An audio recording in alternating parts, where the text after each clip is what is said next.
This is Good Morning Indiana, working for you.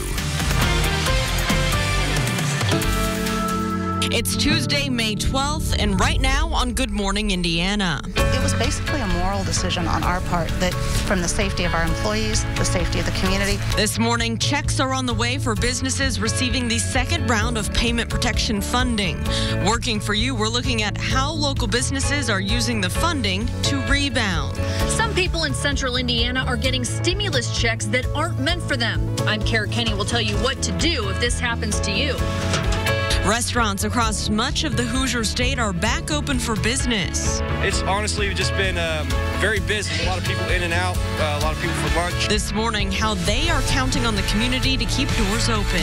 And a central Indiana woman was sick, but her results were inconclusive. We're looking at how an antibody test helped her discover her diagnosis months later.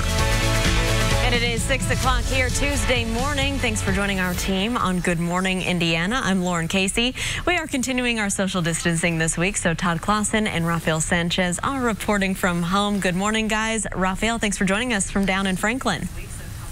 Lauren, good morning here from the official RTV6 living room. And Todd Clausen, I have an idea for you for this Takeout Tuesday. We'll talk about that later. But more importantly, I need you to open up the skies at 2 o'clock so we can see the Blue Angels coming through Beech Grove. Can you deliver today? I think you'll be able to see the Blue Angels just fine here. It might not be that bright blue sky behind them. It might be a little bit of cloud cover, but definitely visibilities will be good enough for them to fly here all across central Indiana. And Rafael, that should be a spectacular sight. I'm looking forward to it as well here in downtown Indianapolis. Temperatures this morning, a little on the chilly side. We're sitting in the 30s, 34 in Crawfordsville, 32 in Greencastle, 35 in Bloomington. A little cooler off to the east. Richmond, you're at 33 degrees. Frost advisory still posted across the area. These will expire pretty quickly this morning once the sun gets higher above the horizon. And sunrise officially this morning is at 6:33, so in just about 30 minutes or so. You notice a little more in the way of cloud cover starting to build back in, and we'll kind of toggle back and forth between those partly to mostly cloudy skies throughout the day today, but it will be dry. The winds will not be as big of an issue for us here throughout the day today. And with that added sunshine, temperatures today a little bit warmer, as we'll see highs today, Lauren, top off right around 60 degrees. All right, Todd, thanks so much. We are keeping a close eye on traffic as the sun is coming up here, as you can see, over the Circle City. This is our INDOT traffic camera at I-465, a little east of State Road 37 down there on the south side, where traffic's moving along up to speed eastbound and westbound. Right now around the metro area, I checked and there are no crashes to slow you down, so that is great news if you're heading out the door to work early this morning. Rafael? Good morning to you. The time now is 6:03, and new this morning, hundreds of jobs saved and kept off the unemployment line. A new round of federal dollars is like a life vest, helping Main Street businesses remain afloat during this pandemic. The wheels are in motion for businesses approved for the second round of the Paycheck Protection Program known as PPP. We are closing the loans, and we will fund your checking account. So the note needs your signature. The owner of the Main and Madison Market Cafe in Franklin applied and received more than $50,000 in federal funding to keep 34 people on the payroll. Without the loan, employees were facing pay cuts. This week, the restaurant started curbside pickup services. They've been closed since March the 21st.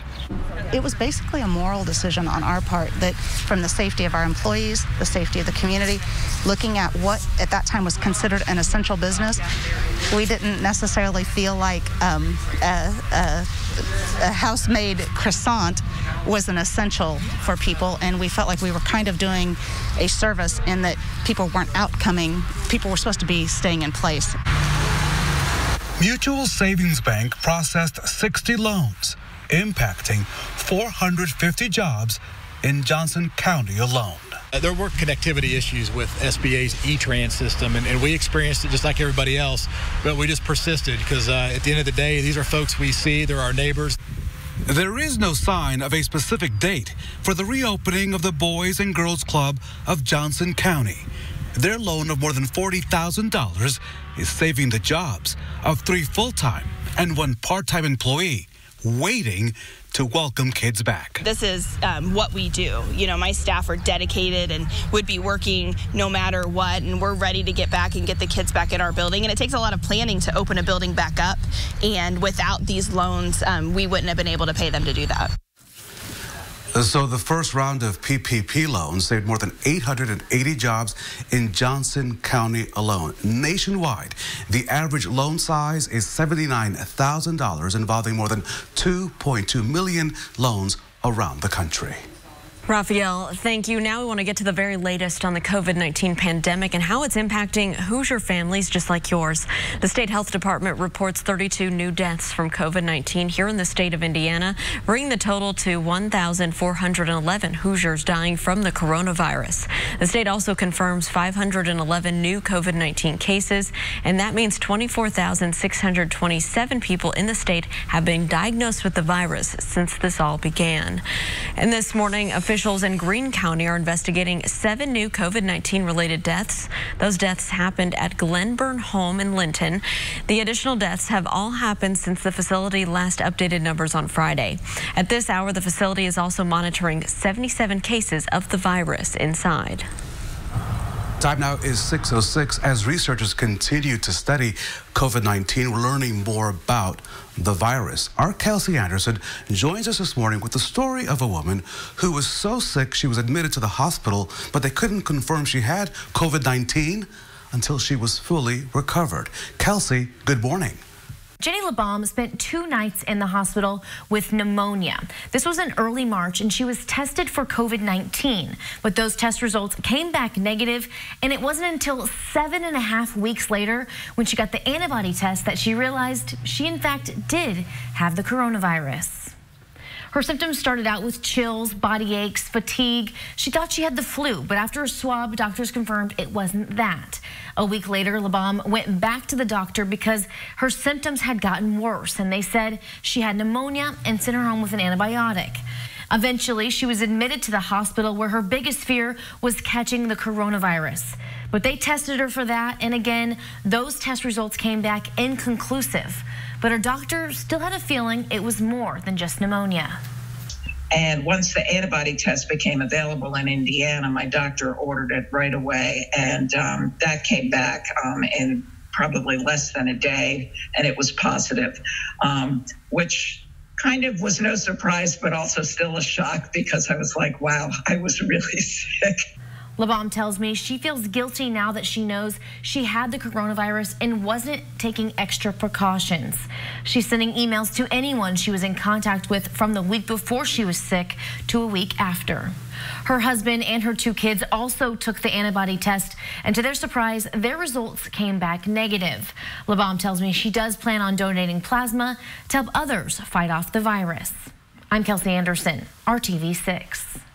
Kelsey, thank you so much. The weather should cooperate. You just heard Todd Clausen say it's going to be a good day for a spectacular sight over Indianapolis this afternoon.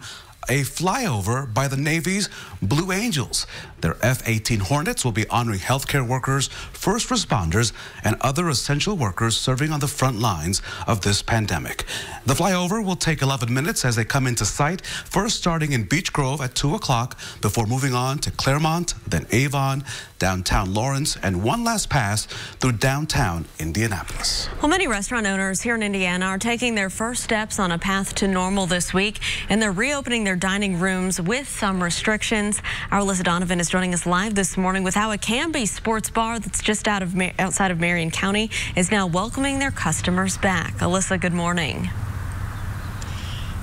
That's right. Good morning. So we know that the owner of Heavy's Bar told us that he was worried the coronavirus was going to put them out of business. And he says it almost did. And now they're counting on community members to help keep their doors open moving forward. And last night, you could really see just how many community members care about this place. It was the first time this Heavy's Bar and Grill was open in 2 months, and it was filled with customers last night. The staff following the governor's rules for stage 2 of reopening the economy economy, keeping dining room capacity at 50%. Each table measured to be exactly 6 feet apart. And employees are wearing masks and gloves, even though the customers aren't required to. Staff is also continuing their to-go service, specifically their party packs, which are essentially adult beverage kits. The owner says if it weren't for these carry-out items, the restaurant would have closed weeks ago. Our sales have really kind of bumped up a little bit. Obviously, it's not what we're used to with not having customers in, but the party packs definitely kind of bumped us up on our sales and gave us some breathing room, if you want to call it that. The owner says if the closure would have continued out until July, their business likely would not have made it. And according to a survey done by the National Restaurant Association, restaurants across the country took about an 80% loss in sales in just the month of April. And that report also said that it's estimated that restaurants in Indiana lost about $920 million in that month alone. Reporting live, Alyssa Donovan, RTV6. Starting Monday, the Attorney General of Indiana will have his law license suspended for 30 days. This follows allegations that Curtis Hill committed sexual misconduct against 4 women at a party back in March of 2018. Allegations that Hill has denied. The state Supreme Court ruled that his license suspension will begin May the 18th. Hill's license will be reinstated automatically after the 30-day suspension. Now, Hill released a statement saying that his chief deputy, Attorney General Aaron Nagengard, will assume all of the legal operations of the office beginning Monday, May the 18th, and until Hill is reinstated on June the 17th. Mr. Hill says he respects the Supreme Court's ruling. Well, thousands of Hoosiers are still waiting for their stimulus checks. Coming up all new at 6:15, why some people are receiving checks that aren't theirs and what you should do if this happens to you. Todd. And Lauren, coming up, I'll have my specific Takeout Tuesday forecast, but let's give you the drive-through forecast for any place here across central Indiana. This morning, it's chilly, a frost advisory in place. Temperatures generally right around 40 degrees. By the time we get to the lunch hour, up to 56 with a mixture of sun and clouds. Then highs today will be right around 60 degrees with partly sunny skies. We'll dive into this forecast and look ahead as well to the warmth that finally builds back in at the end of the week. It's coming up when Good Morning Indiana continues. The time now is 6:12. Stay with us. We're back in just a couple minutes.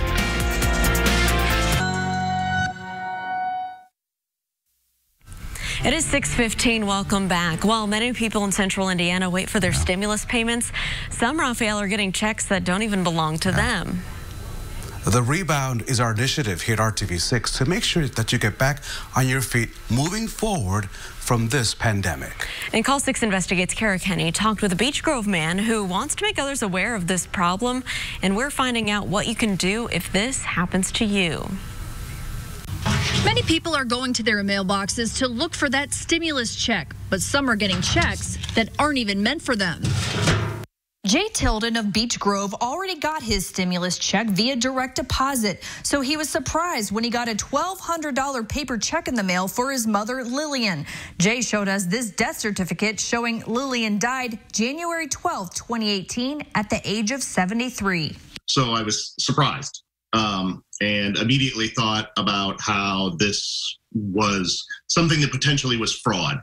And so I posted it to Facebook and actually had several people tell me that they knew others who had had the same situation. So I'm thinking to myself, okay, this is a problem, not just a one-off situation. Jay contacted Call 6 Investigates and asked us to look into it. It's not clear exactly why this problem is happening, but we did some checking and found the IRS issued new guidance on this May 6th. Anyone who gets a check for someone who died should return the check to the IRS.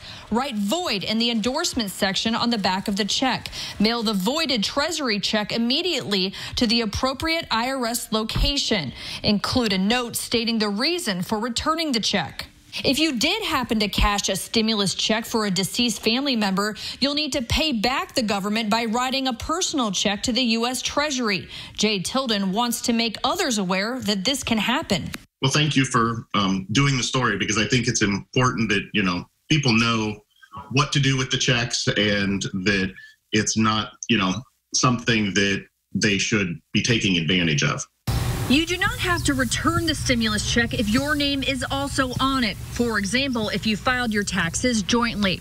Reporting in Indianapolis, Kara Kenny, RTV6. Kara, thank you. If you go to the RTV6 app or our website, theindychannel.com, and go into this story, we've included the address where you can mail the IRS that stimulus check that does not belong to you. And the Rebound Indiana is showing you how groups are supporting families in need and where you can get help if you're struggling to make ends meet. Every Monday and Friday, boxes packed with 17 pounds of food are given away at 25 total sites across Indianapolis.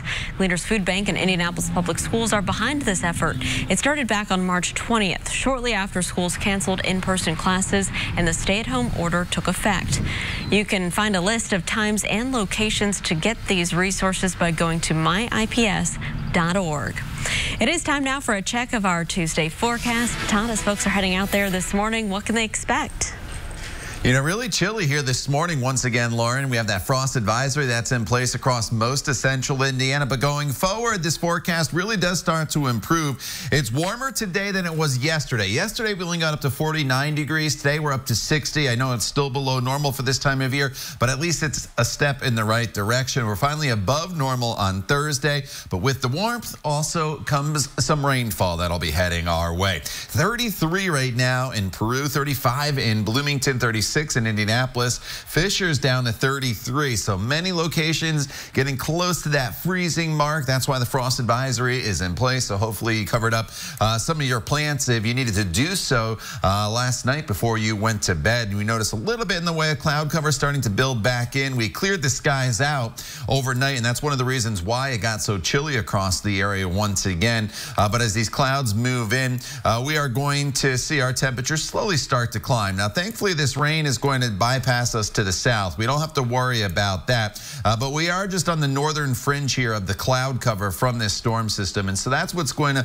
prevent us from being mostly sunny throughout the day today. So I do think we'll toggle back and forth between partly to mostly cloudy skies, but the winds will be light today, and those high temperatures again get close to 60 degrees. So all in all, not a bad day for us across the area, and much better than with the weather we experienced yesterday. Low temperatures tomorrow morning, not nearly as cold. That is the good news for us. We'll be in the 30s and 40s across the area. And then tomorrow, temperature-wise, very similar to today. Mostly cloudy skies, but still dry. Once we get to late Wednesday and into Thursday, this is when things start to get a little wetter across the area. You notice Wednesday, we have a spot shower or two. And then as we get into Thursday, the showers start to build in as the day goes on. And this is going to be the deal Thursday through the weekend. There will be the opportunity for rainfall each and every day, but it's going to be scattered in nature for the most part. The exception, as you see on TrueCast right now on your screen, is Friday. Friday is the day that we'll target for the rain to be the most widespread across the area. Probably the day it's most difficult for maybe you to get outside and enjoy a walk through the neighborhood. But the temperatures, even behind that front, stay in the 70s for the weekend, Lauren, with just those scattered showers and storms. All right, Todd, thanks so much. Here's a look right now at traffic. This is up on the north side, I-465, a view near Westfield Boulevard. You can see traffic's moving along just fine, eastbound and westbound. No major delays or issues to slow down your Tuesday commute. Tony Vaccaro grew up as an orphan and then fought in World War II. Ahead at 6:26, we'll show you how he's still fighting strong during the COVID-19 pandemic. Need a good laugh? This morning, GMA has you covered with two of Hollywood's funniest people, Issa Rae and Kumail Nanjiani. The pair's new Netflix film, The Lovebirds, comes out next week. And how's this for a genre? It's a murder mystery romantic comedy.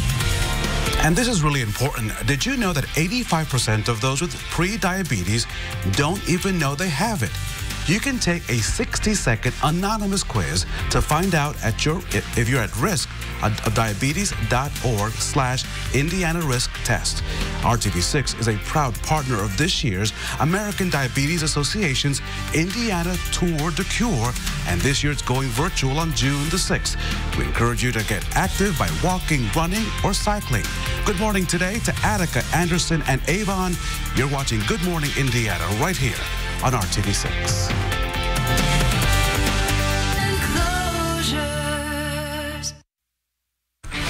Welcome back to Good Morning Indiana. It is 6:24. Let's take a live look all the way up on I-69. This is near State Road 13, and you can see traffic is moving along northbound and southbound up to speed. We'll continue to keep you updated if there are any crashes or delays that might slow you down. But right now, Raphael, it is time to talk about what is trending at 6. And we both like music, right? Yeah. And so my friend Beyonce would love the story as well, because, you know, Beyonce's our friend. So the hits just keep coming, right?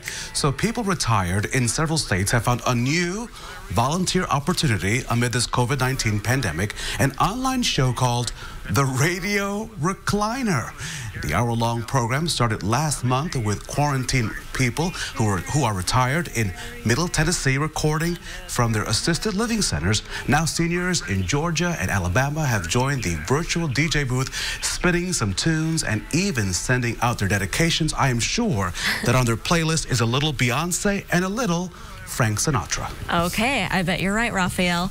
Well, a World War II survivor and famous photographer has won a battle with COVID-19.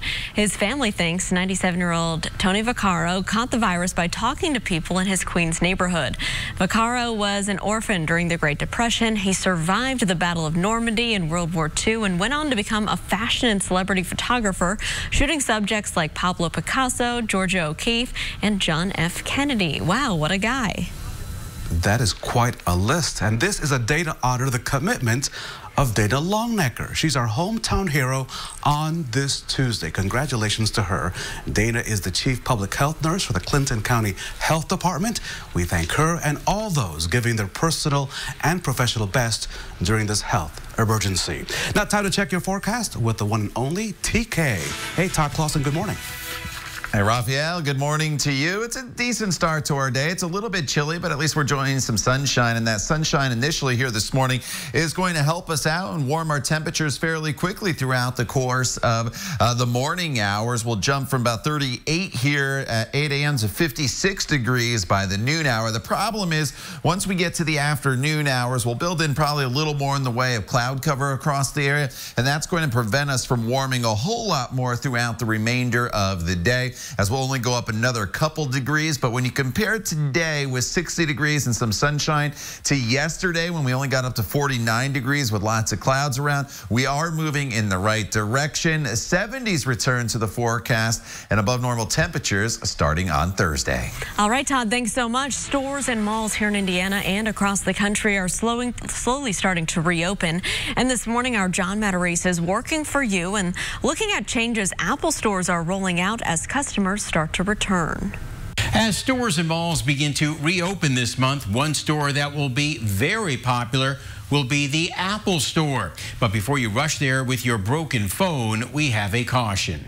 After a 2-month lockdown, Apple this week is beginning to reopen stores. It's starting with stores in Alabama and South Carolina, states where malls are now opening. Other stores will slowly open in the next few weeks. Apple says you won't see crowds like this anymore, however. It says to expect temperature checks for customers, only a few people in the store at a time, and a line in the mall at 6-foot spacing. The Genius Bar will be open for questions and repairs, but you'll want to make a reservation as demand for help will be very high. Check Apple's retail website for an announcement about your local Apple store opening. Once it does, you can make a reservation there so you don't waste your money. I'm John Matarese. Good morning, Indiana. John, thank you. Toyota is getting ready for a slow year, even after it restarts production at its North American plants, including right here in Indiana. Reuters says the company plans to cut production by nearly a third through October. Toyota plants are expected to reopen on Monday. Weak demand, social distancing requirements, and difficulties in locating parts are all playing a role. So have you seen this picture? After a viral picture showing a United Airlines plane with passengers sitting shoulder to shoulder, the carrier is promising changes. United now says they will alert flyers the flight is expected to be close to full. The airline will then allow customers to rebook or get a travel credit. This is Good Morning Indiana, working for you. Now on Good Morning Indiana on this Tuesday morning, here's a look at your 6:30 news feed. Investigators in Hamilton County have released more information about the arrest of a veteran IMPD officer on domestic assault charges. Court documents show that there was a 2-year history of complaints against Jason David Norman before his arrest. Prosecutors also say Norman was threatened violence against officers in a text message when a search warrant was issued for his home. In more local news, State Attorney General Curtis Hill says he will accept the 30-day suspension of his law license issued by the Indiana Supreme Court. The suspension stems from allegations that Hill sexually assaulted 4 women, including a state lawmaker, at a bar 2 years ago. Hill will be reinstated shortly before the state Republican Party convention. And that's where he will try to become the party's nominee in his bid for re-election. Executives at Eli Lilly say it may be next year before all of its 10,000 employees are working again from its downtown Indianapolis campus. Lilly has not laid off or furloughed any workers during the COVID-19 pandemic, but the company says it will continue having many of its office employees work from home as it brings them back in phases to help prevent the spread of this disease. Instead of picking up their pencils, about 3 million students are logging on to take their advanced placement exams that they start this week. The tests are used by some high school students to get early college credit. This year, all of the exams are online, and they will be shorter, clocking in at 45 minutes instead of the usual 3 hours. The scoring formula will remain the same. Welcome to Good Morning Indiana on this Tuesday, live here from my living room in Johnson County. And Lauren, you're in Studio A, and Todd is at his home. I need a camera pointing outside of my living room because I see a beautiful sunrise in the making. Yeah, we've been looking at them on traffic cameras a little bit this morning too, Raphael. It looks like a beautiful start to our Tuesday, but Todd, what's it feel like out there?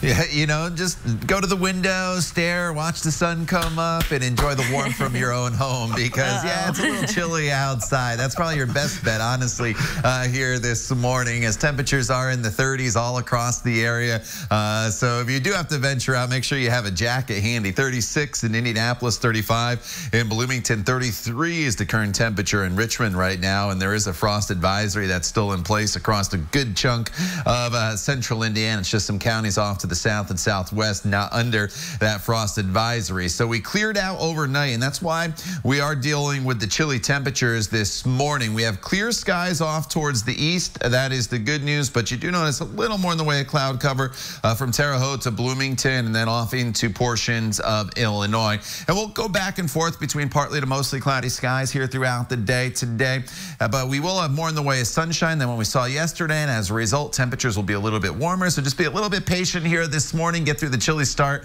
and then temperatures will be decent later on this afternoon. All right, Todd, thanks so much. Let's take a look right now at traffic as you're heading out on the roads. Good morning to you in Carmel. Here's a live look at US 31. This is heading south of 116th Street. Traffic there and on the north side is moving along smoothly this morning.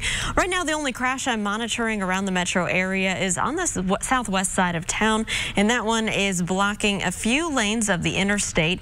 The crash is on the right lane of northbound I-465 that's near Kentucky Avenue. So everything on the north side's moving along up to speed. Just one little snarl there on the southwest side. Other than that, no major issues to slow you down this Tuesday. Raphael?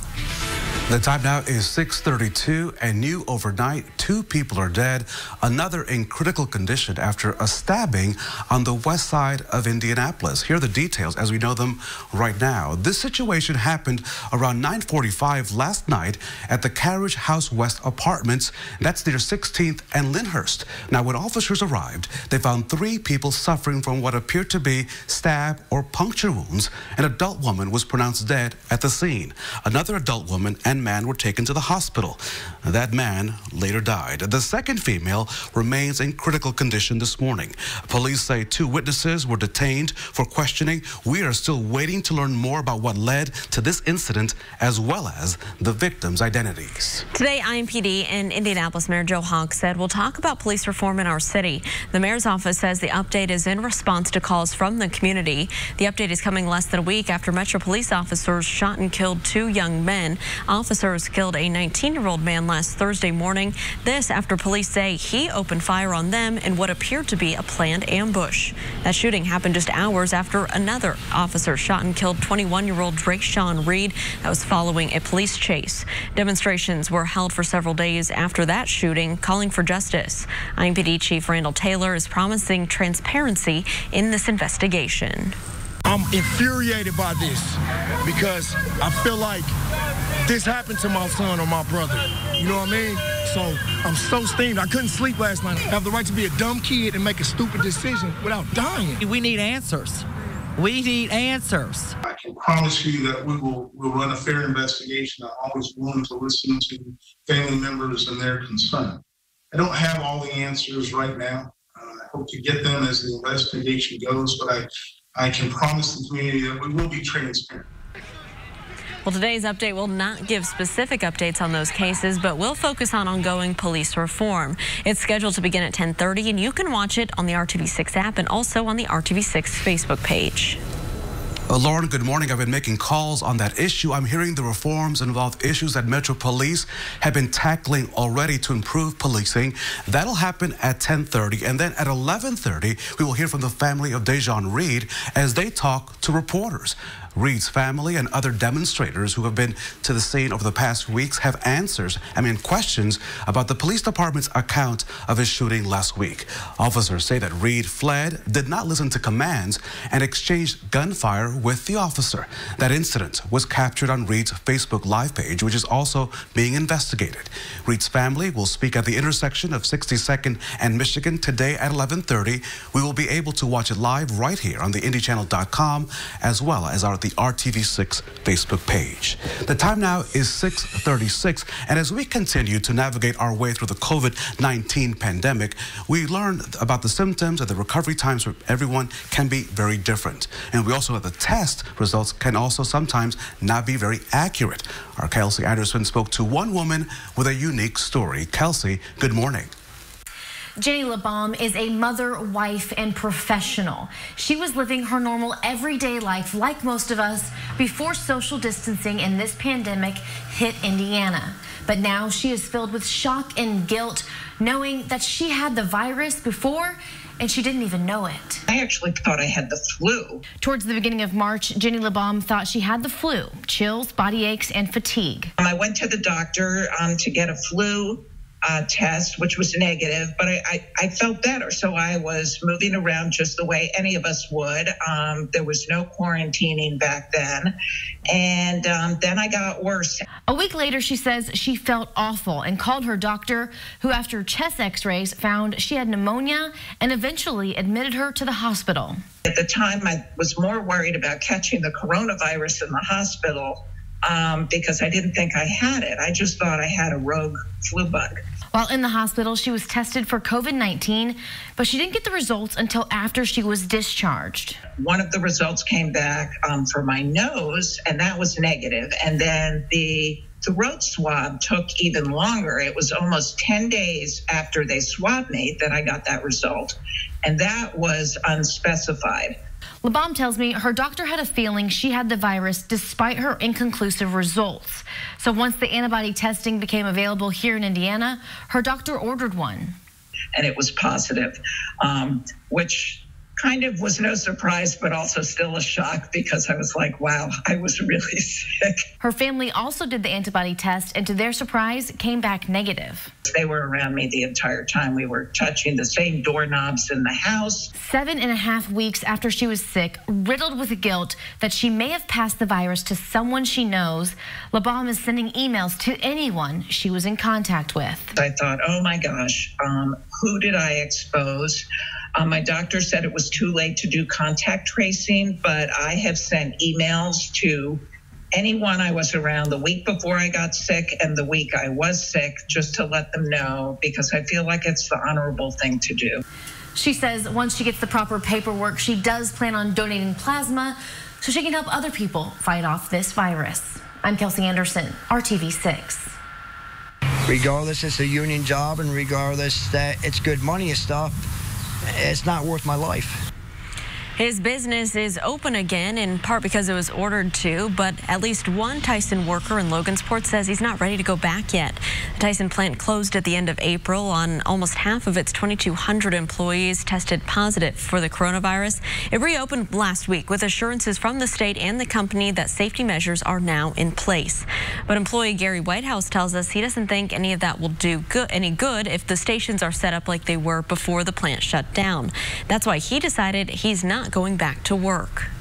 I wasn't going to take a chance at getting it, and even if I don't catch it and I'm just a carrier, I'm making them all, capable of catching it, and I couldn't do it. The ones that get affected the worst are the elderly and the children. Well, I'm around elderly people, I'm around children every day, and I'm going to be 50 next year, so it's not worth it. Tyson says it's testing all of its workers and says that it has installed more workstation barriers. The company also says it is screening every worker before they're allowed inside and that there's more hand sanitizer available. The Cass County Health Department has also set up a mobile health clinic next to the Tyson plant to help improve and provide treatment. Also in Logansport, a hospital hit hard by COVID-19 has received a supply of an experimental drug to fight the virus.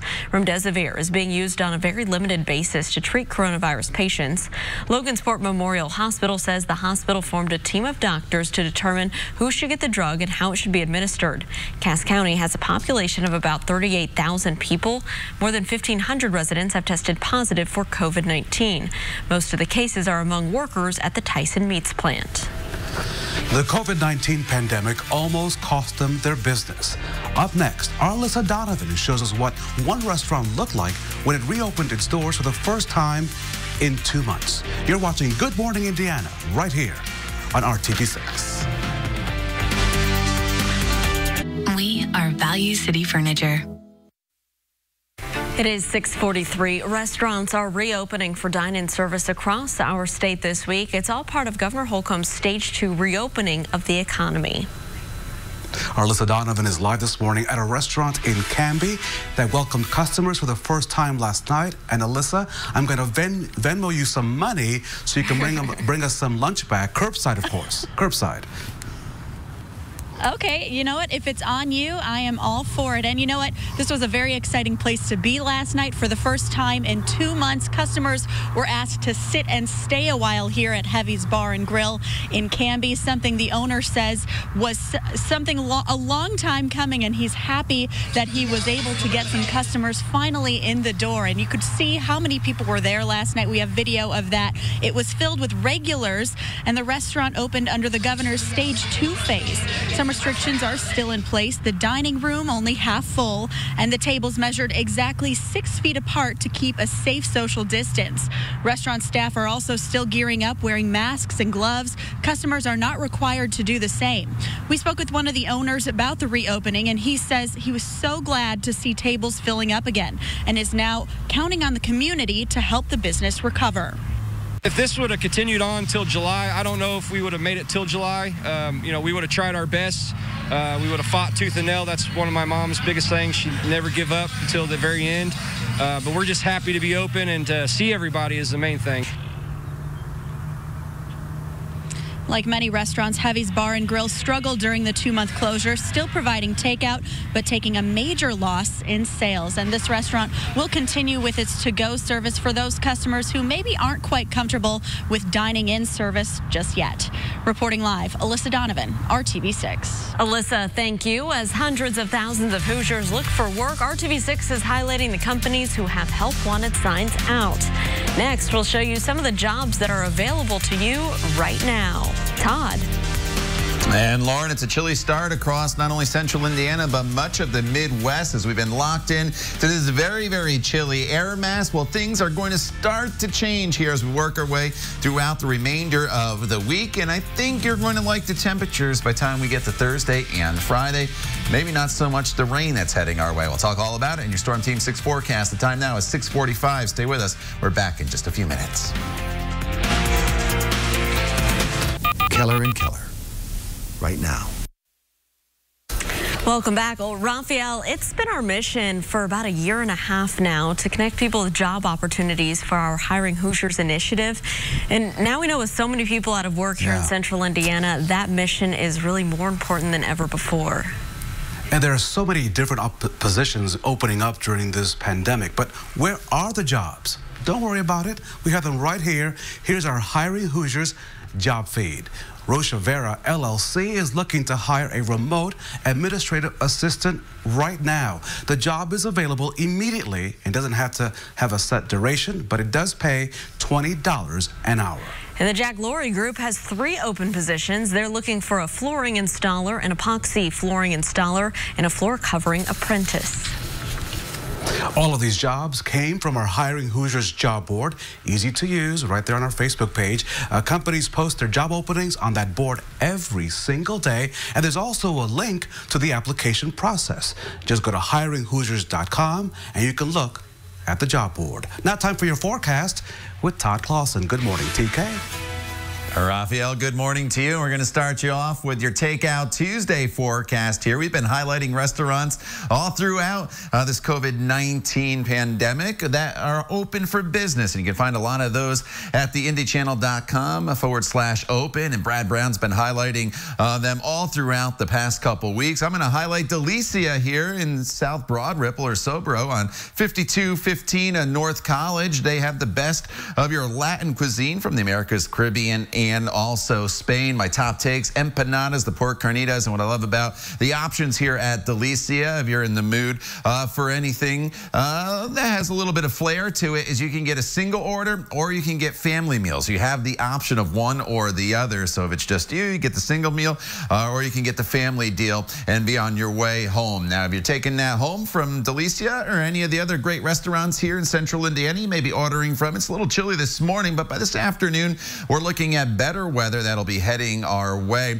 As we start off with that frost advisory that's still in place, the sun is coming up now over the horizon. Sunrise officially was at 6:33 this morning, and we'll feature a lot of sunshine here throughout the morning hours, and then we'll kind of build in a little bit of cloud cover as we get throughout the afternoon hours. But this rainfall, that is going to bypass us off to the south. We don't have to worry about that, but we are just on the northern fringe of some of the cloud cover from this system, and that's why we'll be in and out of the clouds as that storm system scoots by to our south. Warmer today, but still below normal with high temperatures right around 60 degrees. The wind should not be an issue for us today either, so that is good news.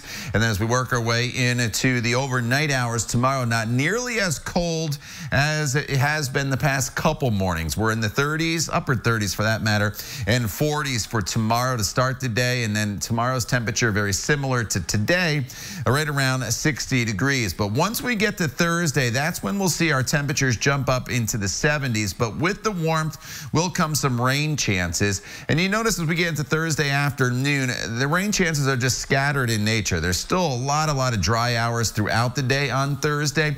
And going forward in this 7-day planning forecast, while I do have the chance of rain each and every day, starting on Thursday all the way into the middle of next week, no day is a complete washout with the exception of maybe Friday. Friday's the day we'll have to keep an eye on for the showers and storms to be the most numerous. But again, plenty of dry hours the other days to get out there and finally enjoy these temperatures that will be above normal. All right, Todd, thanks so much. We are keeping a close eye on traffic as you're heading out on the roads this morning. Here's the look right now at I-465 near Kentucky Avenue. The right side of your screen, you can see it's a little bit heavier there. We did have a crash right now in the right lanes of northbound I-465 near Kentucky Avenue. The exit ramp, however, does remain open, and it looks like traffic is still moving along about up to speed, so that is good news for your commute. No other major issues out there right now to slow you down. It's a tortilla tussle, a clash of the cheeses, maybe even hostilities over jalapenos. Una batalla entre quesos y jalapenos. Who needs Dora the Explorer when you're e-learning? You got RTV6. Up next, a food fight for a great cause and how it will be your Nacho average battle. That's next, right here on Good Morning Indiana. The RTV6 app on your phone or streaming device. The time now is 6:65. Welcome back to Good Morning Indiana. It may be a little too early to have a bowl of nachos, but later this week, 2 big names will duel it out to see who has the best nachos all to raise money for a great cause. Raphael, it is never too early for nachos. This is being called the Nacho Average Showdown. Food Network star Guy Fieri will go one-on-one with legendary Bill Murray. Actually, it's going to be their sons battling it out. Both Hunter Fieri and Homer Murray are in the food business, and Guy and Bill, they'll be there to provide some comedy and commentary. The contest will raise money for Guy Fieri's Restaurant Worker Relief Fund. So far, he's raised more than $20 million for restaurant employees who are out of work. That sounds pretty good, and I'm looking forward to I'm looking forward to getting outside, maybe having some nachos at a restaurant sometime soon. Todd, when is that going to happen in the forecast?